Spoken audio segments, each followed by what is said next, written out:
Fala pessoal, começando aqui a live de hoje, que vai ser com o professor Pedro Valente aí, uma das maiores autoridades de defesa pessoal, né, do jiu-jitsu que existem no mundo. Ele vem já de uma família de lutadores, né? O pai dele foi aluno e um dos melhores amigos do professor Hélio Gracie. O avô dele treinou também. Deixa eu pegar aqui ele aqui com a gente. Obrigado aí todo mundo que veio, especialmente o professor Pedro Valente aí que tá. Fala, professor. Fala, meu amigo. Tudo bom? Tudo bem? Como é que você tá?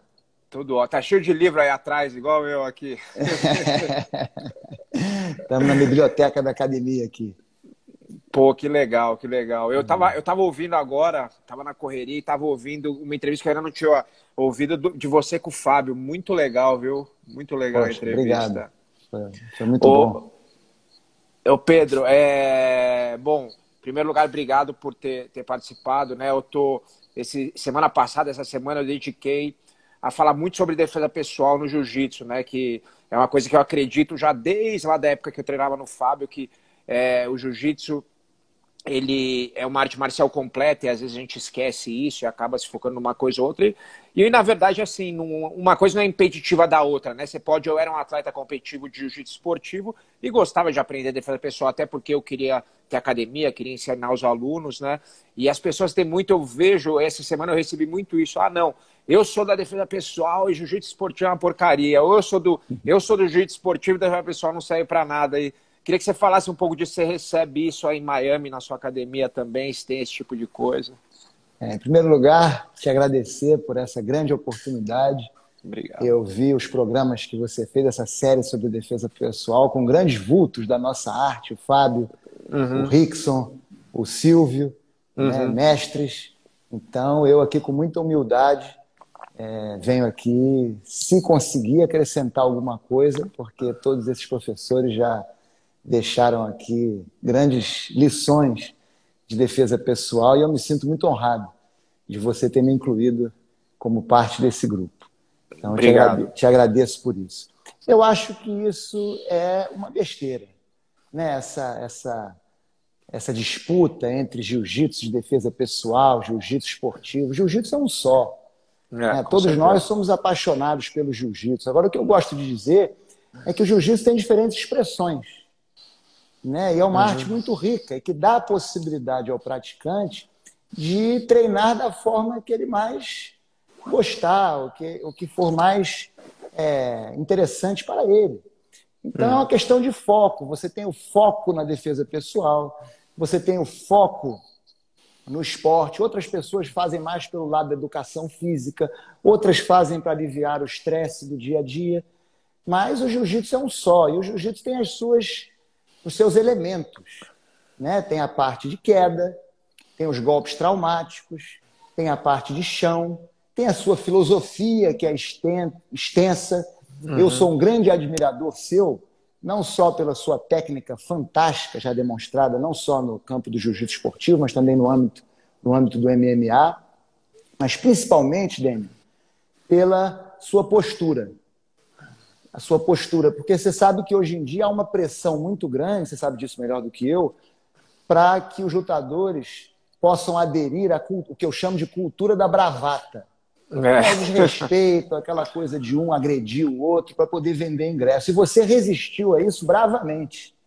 Você sempre praticou a cultura do respeito, né? A cultura da humildade acima de tudo, que é a cultura do jiu-jitsu, é a cultura da arte marcial. Então, eu acho que, acima de tudo, o jiu-jitsu é uma grande filosofia. E aquele que é apaixonado pelo esporte, que pratique o jiu-jitsu como esporte. E tem o meu respeito. E quem quer aprender uma técnica eficiente de defesa pessoal, que já vem sendo feita há anos e anos, inicialmente no Japão, depois em todo o mundo ocidental, na Europa, no Brasil, com os irmãos Gracie. Eu sou um privilegiado de ter aprendido com o grande mestre Hélio Gracie, um gênio do nosso jiu-jitsu, que juntamente com seu irmão, grande mestre Carlos Gracie, teve um papel fantástico na promoção, na divulgação. Um homem que dedicou 80 anos da sua vida à prática do jiu-jitsu, e eu tive a oportunidade de beber dessa fonte por causa da relação que foi construída pelo meu avô inicialmente, que foi aluno deles. Inclusive, hoje ele estaria completando 111 anos, então é um dia de festa na família Valente. Meu avô Silo, que foi o pioneiro, né, no jiu-jitsu, e o meu pai, o grande mestre Pedro Valente, que era o melhor amigo do Hélio Gracie, tinha o Hélio Gracie como um segundo pai. Então essa relação familiar deu a mim e aos meus irmãos a possibilidade de treinar diretamente com o Hélio Gracie, que tinha esse foco na defesa pessoal e nos inspirou a seguir essa linha. Mas essa disputa entre jiu-jitsu esportivo, jiu-jitsu defesa pessoal, um criticando o outro, né? Essa coisa de que se você não sabe defesa pessoal, então você não sabe jiu-jitsu. Eu não sou a favor dessa postura, não, porque eu acho uma postura arrogante que não combina com o nosso jiu-jitsu. Com certeza. E aí você começou a falar do seu pai, do seu avô. Eu sou um apaixonado por história também. Até, cara, sempre busquei tudo que eu podia de luta, de jiu-jitsu. E quando moleque eu praticava outras artes marciais, tudo de luta. E a literatura de jiu-jitsu era muito escassa, né? E aí, agora com o livro da Reila, que ela lançou há alguns anos, que é um excelente trabalho, eu tô lendo pela segunda vez. E aí eu tava vendo, né, como você falou, seu pai era um melhor amigo do Hélio Gracie, né? E seu avô treinava na academia, aí seu pai começou a treinar. E seu pai é médico, né, Pedro? Meu pai foi médico. Meu foi pai, médico, foi cirurgião, exatamente. Foi médico, E como é que foi essa... Porque assim, eu tava pensando, né, cara, quando eu comecei a treinar lá nos anos 90, viver de jiu-jitsu era uma coisa... Viver de esporte no Brasil já é uma coisa difícil. Viver de luta, mais ainda. E aí, quando eu li o livro da Reila a primeira vez, eu falei, cara, os caras fizeram um negócio... Tudo bem que o produto que eles desenvolveram é um negócio fenomenal, né? De eficiência, de ser agradável de treinar, de tudo que a gente pode ficar enumerando aqui. Mas eles viviam do esporte numa época que nem jogador de futebol vivia do esporte, né? Nos anos 50, lá na Academia Gracie da Rio Branco e tal. Isso. E eu fico imaginando você, né, que vem de uma família de médicos, e aí você decide viver do jiu-jitsu. Houve alguma coisa na sua família? Como foi essa decisão? Seu pai apoiou, né? Porque eu não sei, apesar de ele sempre ter treinado, talvez ele quisesse que você seguisse outros passos, não sei. Essa pergunta é muito interessante. E eu acho que ela é muito pertinente nesse momento que a expressão de defesa pessoal está vivendo no jiu-jitsu. Porque eu escuto muita gente falando que quer aprender defesa pessoal pela questão comercial, para que possa atrair mais alunos. E eu não acredito que esse seja um caminho positivo. Eu acho que aquele que é apaixonado pelo jiu-jitsu esportivo e que não tem interesse em defesa pessoal não deve focar nisso, deve focar no esporte, deve focar na sua paixão e tem condições de ser bem-sucedido nesse ramo. A defesa pessoal deve ser explorada por aqueles que acreditam na defesa pessoal, que acreditam no poder transformador da defesa pessoal e que querem fazer isso por ideal. Eu acredito que um professor de jiu-jitsu deve ser um idealista. Então, eu venho dessa família de médicos, como você bem disse, que sempre tiveram jiu-jitsu presente em suas vidas, mas não como profissão, e sim como uma forma, um estilo de vida. E eu, quando vim para os Estados Unidos, eu vim estudar na Universidade de Miami, estudei administração de empresas, fiz o mestrado em finanças, em marketing, e confesso que naquele momento que terminei o meu mestrado, eu tinha propostas de emprego que me dariam, no lado financeiro, uma situação muito mais confortável. E eu imagino que hoje em dia estaria melhor financeiramente se tivesse trilhado um outro caminho. A razão pela qual eu escolhi o jiu-jitsu não foi financeira. Foi exatamente por ideal, por acreditar na profissão de ajudar o próximo através do jiu-jitsu. Meu avô, Silo, sempre dizia, sem caridade não há salvação. Então, eu acredito que ensinar jiu-jitsu é uma forma de caridade, é uma forma de ajudar o próximo. E a defesa pessoal se presta muito a isso, porque a gente pega uma pessoa e ensina ela como se defender numa situação crítica, uma situação de vida ou morte. né? Dar a ela elementos para se defender até de um ataque com arma, melhorar as suas chances de sobreviver a uma situação que poderia ser mortal. Então, a razão pela qual eu ingressei no jiu-jitsu como profissão foi exatamente a inspiração que eu tive dos meus mestres, principalmente do grande mestre Hélio Gracie, que era um idealista, um homem de grande convicção, que acreditava piamente no que ele ensinava, não só na filosofia, mas também na técnica. Eu admirava muito aquilo, e meu pai também admirava muito aquilo. Então ele me apoiou, porque ele queria que eu representasse aquilo que o Hélio Gracie foi em um determinado momento da vida dele. Como você citou, os anos áureos, gloriosos da Academia da Avenida Rio Branco, que produziu alunos fantásticos e professores fantásticos, como o grande mestre João Alberto Barreto, o grande mestre Hélio Vigio, o grande mestre Armando Vritti, fora os da família Gracie, o grande mestre Carson Gracie, o grande mestre Robson Gracie. Então, meu pai sempre teve uma admiração muito grande por aquilo que ele viveu dentro da Academia Gracie. E ele, quando nós mostramos essa inclinação pelo jiu-jitsu como profissão, ele nos deu todo o apoio. E eu tenho muita sorte de ter os meus dois irmãos, o Guilherme e o Joaquim, que foram discípulos do grande mestre Hélio Gracie, tanto ou até mais do que eu, conviveram muito com o grande mestre Hélio Gracie, porque nós começamos a treinar com 2 anos de idade, já estava no tatame ali rolando e tudo. E eu não me lembro da minha vida de ter passado mais de um mês fora do tatame. Sabe? Desde pequenininho. Então nós crescemos nesse ambiente. Eu tive em Los Angeles as minhas férias em 88, 89, 90, 91. Passava lá 2, 3 meses naquele ambiente quando o Rorion começou a Academia Gracie, com o Royce, depois o Rickson, o Royler. Tive muito convívio com o Royler no Brasil também, que foi meu professor, que é um craque também nessa parte da defesa pessoal. Então, eu acredito que a defesa pessoal, muita gente confunde, né? Acha que a defesa pessoal são aquelas técnicas em pé. Defesa pessoal é um foco. Se você tem um foco na defesa pessoal, as quedas são defesa pessoal. A luta de chão é defesa pessoal. Com certeza. Então, os golpes traumáticos são defesa pessoal. A noção de distância é defesa pessoal. Então, as pessoas às vezes acham que defesa pessoal são os golpes em pé e a parte esportiva é a luta de chão. Não, a luta esportiva, a luta de chão pode ser feita com foco esportivo ou pode ser feita com foco de defesa pessoal. E o treino rolar. Mas o foco é que muda. O foco, né?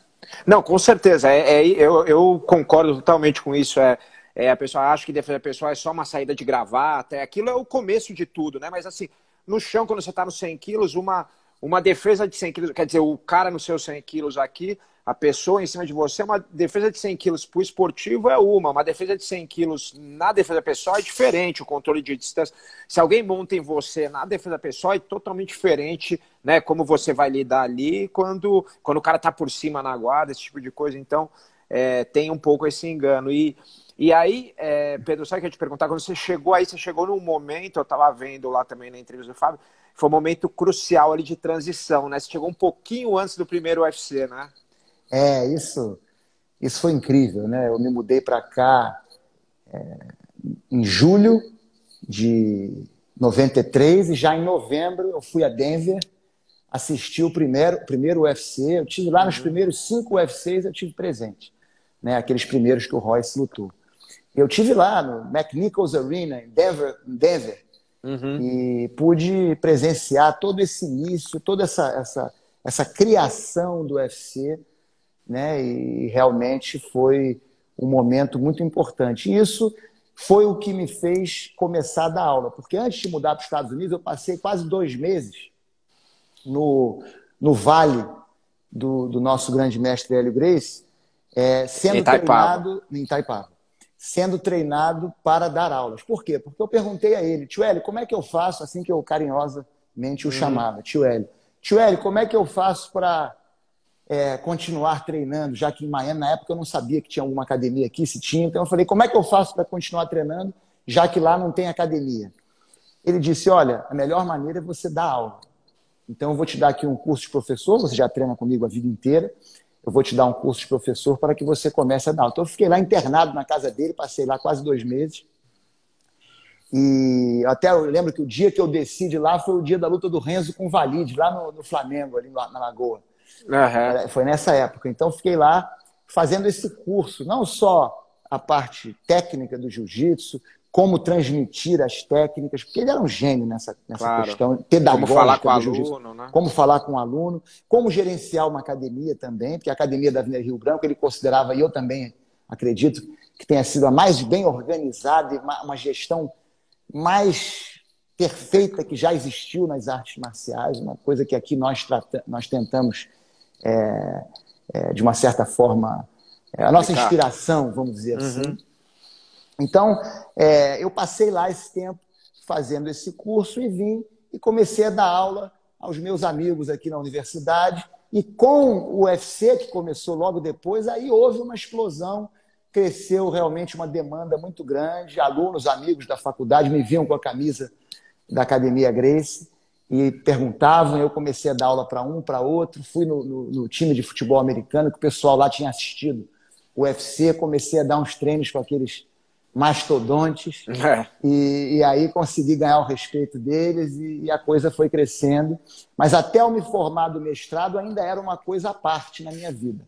Era uma dúvida. Naquele momento era uma dúvida se eu ia, né? Eu não sabia. E só quando me formei do mestrado é que eu decidi realmente focar 100% no jiu-jitsu, e foi a melhor decisão que eu tomei na minha vida, porque é uma profissão muito gratificante, sem dúvida. Com certeza.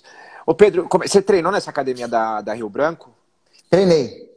Foi lá que eu comecei. Como que é? Isso que minha curiosidade. Eu fui lá uma vez, estava tendo... Quando eles acho que iam vender o prédio alguns anos atrás, e aí eu falei, cara, eu preciso conhecer esse lugar, que é um lugar de uma importância histórica, que eu acho que deveria ser até um museu, não deveria nem ser outra coisa, né?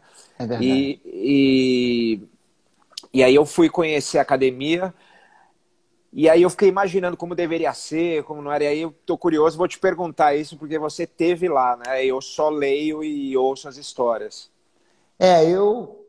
Quando eu comecei, eles já tinham alugado o 17º andar, então eu peguei só o 18º, porque nos anos 50, a academia tinha no 17º andar os ringues, e no 18º tinha um ringue particular. Tinham vários lá embaixo, mas tinha um lá em cima e também tinha a parte de fisioterapia e massagem. Você imagina, naquela época, eles tinham um fisioterapeuta na academia, um massagista para cuidar dos muito alunos. à frente do tempo. Muito à frente do tempo. Uma coisa realmente incrível. E quando eu fui, já estava lá no 18º andar. Então eu comecei lá e aí depois nós fomos para o Vasco, mas a gente ali sentia aquela história e eu às vezes descia, porque tinha uma escada que descia ali para o 17º andar, e eu ia brincar lá embaixo e corria ali naquele local e sempre escutava as histórias do meu pai e do Hélio Gracie, que ali era a academia e tudo que ocorreu ali naquele espaço realmente fantástico. Depois o meu pai trouxe a Academia Gracie para o Vasco, para a sede náutica da Lagoa. Eu li isso no livro. Foi um momento de grande crescimento do jiu-jitsu. Deu um impulso muito grande, porque trouxe para a Zona Sul, no momento ali que o centro da cidade já não tinha mais realmente não era onde as atividades físicas aconteciam, a questão do esporte. Então, meu pai, que era vice-presidente do Vasco na época, trouxe a Academia Gracie para o Vasco da Gama, e ali realmente houve um impulso muito grande no jiu-jitsu como esporte, a década de 80.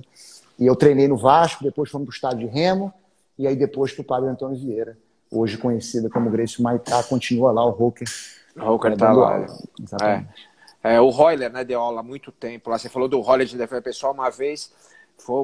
Sempre me interessei muito por essa parte. Uma vez eu estava em San Diego, eu estava morando lá, e o Royler mudou para San Diego, e eu pedi para ele se ele podia me dar umas aulas de defesa pessoal. Ele me chamou, fui na casa dele, num tatamezinho lá. Foi demais, e é isso exatamente o que você falou. Eu falei, Royler, um dia eu treinei com o Rickson, ele falou isso aqui da minha guarda, eu tô me sentindo bem nessa minha guarda aqui.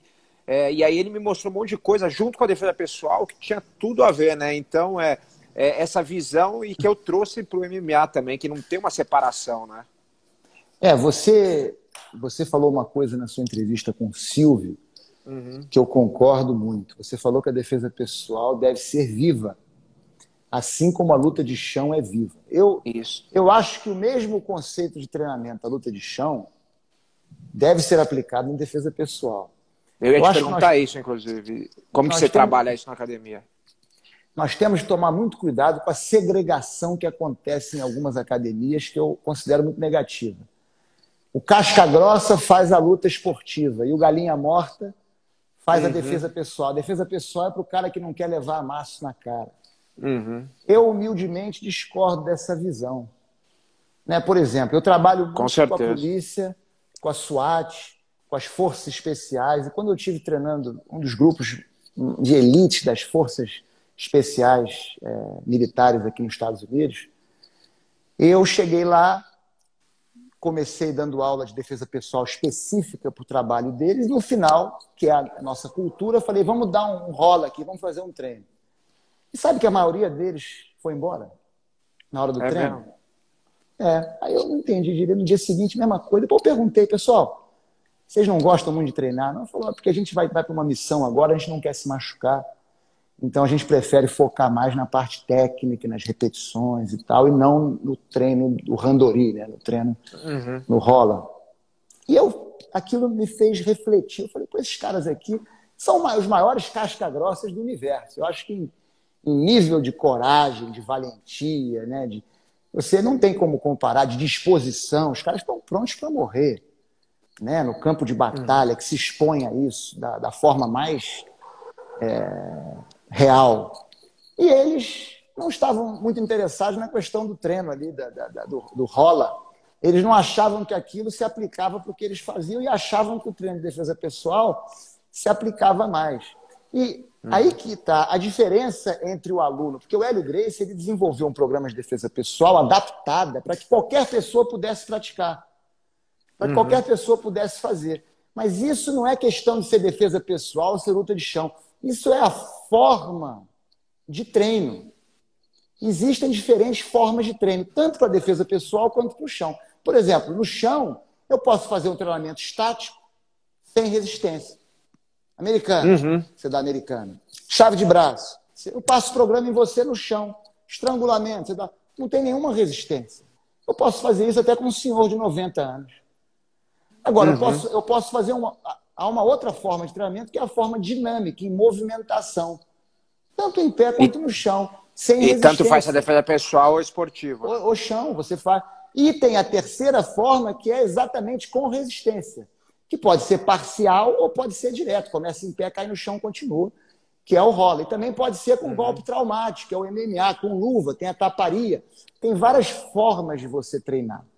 E a defesa pessoal, isso foi algo que nós descobrimos. Porque durante muito tempo, a defesa pessoal foi praticada como uma alternativa para aqueles que não queriam treinar com resistência. Então, as pessoas entendem a defesa pessoal como uma coisa estática. Então, você passar o programa no aluno, pá, defesa de estrangulamento, aí o cara defende. Defesa de pegada de gola, o cara faz. É importante, claro, a gente faz isso. Do mesmo jeito que a gente faz posição no esportivo. No chão. Só que se você ficar só nisso, principalmente o cara mais jovem, o cara que tem mais disposição, vai achar aquilo monótono. Agora, então, quando nós decidimos, pela influência do nosso professor, focar 100% na defesa pessoal, né? Nós sempre participamos de competição, alunos tiveram resultados formidáveis em Pan-Americano, em campeonatos nacionais, internacionais, estaduais, tudo. Mas, sob a influência do nosso professor, o grande mestre Hélio Gracie, nós decidimos focar 100% nessa expressão de defesa pessoal. O que não quer dizer que a gente não faça o rola. Você, inclusive, já visitou a nossa academia, eu me lembro muito bem da sua visita, foi uma grande honra receber, e ali eu pude perceber essa sua humildade, a nossa troca de informações ali foi muito valiosa, eu nunca vou me esquecer, apesar de já terem se passado muitos anos. Então a gente faz o rola no chão, mas com o foco na defesa pessoal. E a parte em pé, a gente faz ela de maneira progressiva.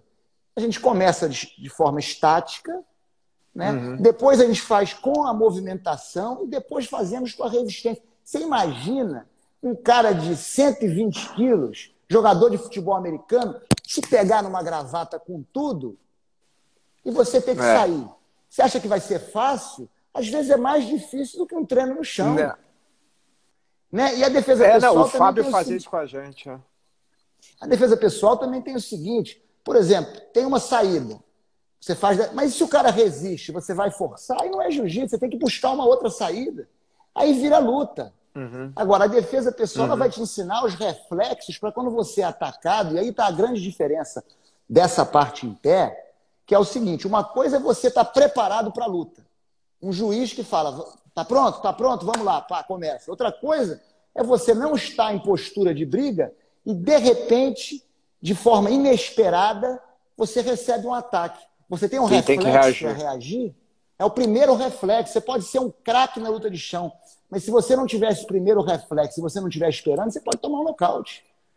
Então, eu acredito que o jiu-jitsu, né, vai ter que ou correr atrás, ou talvez não, ou nocaute, tarde demais. Exatamente. Ou correr atrás de se virar, né? E a questão também de achar que o jiu-jitsu sempre deve levar a luta para o chão. Isso é um outro equívoco. Estratégia que o Royce, por exemplo, usou com grande mérito naquelas primeiras lutas, porque ele estava lutando com especialistas em golpes traumáticos e ele, mais leve, num ambiente controlado, duelo, ele contra o outro adversário, não tinha ninguém em volta, não tinha outros oponentes, ele podia fazer aquilo. Agora, se você está numa boate, o cara vem brigar com você, num tumulto, num jogo de futebol, você realmente vai levar um cara para o chão, para o outro cara vir te dar um chute pelas costas, na cabeça? Lógico que não. Esse é um erro grande, né? Que as pessoas acham que o jiu-jitsu é só, eu falei isso consigo, até luta de chão, e, cara, não é necessariamente isso. Você pode... Uma queda é um golpe, entendeu? Uma queda que o cara cai no asfalto é um golpe.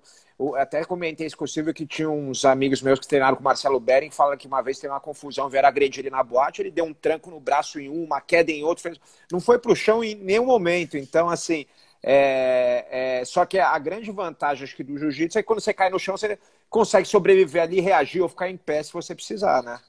Porque às vezes a luta vai pro chão, quer você queira, quer não. Então você tem que ter... A luta de chão é fundamental. Agora, para a defesa pessoal, se você só souber lutar no chão, não é suficiente. Você tem que saber lutar em pé. E os golpes traumáticos? Muita gente pensa que jiu-jitsu não tem golpe traumático. Claro que tem, soco, chute, cotovelada. É só você estudar a história do jiu-jitsu, e nós também sempre tivemos grande interesse nessa história, inclusive pré-Brasil, a história do jiu-jitsu no Japão, as origens filosóficas do jiu-jitsu na China, depois toda a questão da ocidentalização do jiu-jitsu, os grandes mestres da Kodokan, inclusive, discípulos de Goro Kano e de outras escolas que viajaram o mundo desenvolvendo, adaptando a defesa pessoal do jiu-jitsu para o mundo ocidental, né? Isso é uma história muito interessante. E o trabalho dos irmãos Gracie. Quem conheceu o Hélio Gracie sabe que ele não era de praticar técnica sem eficácia. Ele gostava de testar tudo. E é como nós fazemos aqui. Então, o treino de defesa pessoal aqui na nossa academia, porque nós temos que... Uma coisa que é importante é a experiência. Em qualquer profissão. Se você é um piloto de avião e você não faz isso, é número de horas de voo. Né? Então, nós temos essa experiência de dando aula no tatame, né? Nós temos essa experiência o dia inteiro fazendo isso. Então, a partir disso, é como você falou, a defesa pessoal é viva. E é um processo de descobrimento. Eu não acho nem que a gente esteja melhorando a defesa pessoal, porque eu acredito que o jiu-jitsu ele é perfeito. Mas eu acho que nós nos aprimoramos no jiu-jitsu, descobrindo novas coisas, novas técnicas, detalhes, novos ângulos, detalhes que fazem toda a diferença. E isso a gente só pode descobrir com resistência. E o último ponto que eu quero fazer aqui, David, nessa pergunta que você me fez, é a questão do jiu-jitsu como arte marcial completa. E muita gente tem uma visão equivocada do Hélio Gracie como se ele fosse uma pessoa de mente fechada. Muito pouca gente sabe que o Hélio Gracie praticou capoeira.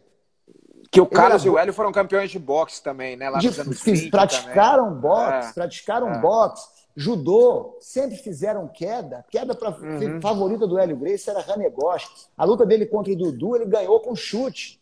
A luta foi para o chão, o Dudu era um casca grossa de luta livre, ele ficou com o Dudu na guarda, foi uma luta violentíssima, ele conseguiu bater muito da guarda, que ele usava os golpes traumáticos da guarda muito bem, com essa parte da mão, né, com os pés. Escalada, né? A escala, exatamente. Mas ele não conseguiu vencer o Dudu no chão.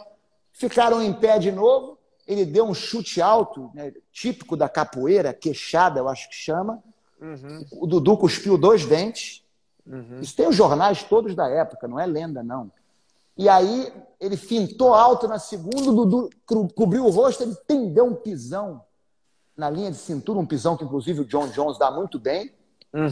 E o Dudu arriou e ele ganhou a luta com chute. Então eles sempre tiveram essa mente aberta para poder aprender tudo que funciona. E o jiu-jitsu é isso. O que entra, o jiu-jitsu não é um conjunto de técnicas, o jiu-jitsu são todas as técnicas que funcionem dentro de conceitos e princípios. De você não usar força, né? Usar o mínimo de força, o máximo de eficácia com o menor dispêndio de energia. Muito bom. Pedrinho, porra, foi muito legal. Eu queria fazer em inglês com você. A gente pode fazer? É claro, vai ser um prazer. Pessoal, muito obrigado a galera que acompanhou, todo mundo. A gente fala em português, cara, uma aula de história. Eu adoro história, tô aqui ouvindo por mim. Só falo de história o tempo inteiro, do jiu-jitsu, que é demais. Lembra que quarta-feira eu vou fazer lá o seminário online gratuito. Quem quiser participar, é só se inscrever. É só olhar nas minhas redes sociais ali. Agora eu vou dar um pause e aí entro de novo em inglês. Pode ser? E para fechar, queria convidar não só você para voltar aqui na casa. Você foi na academia antiga, agora a gente tem uma academia nova, nós construímos. Em Sunny Isles, tá?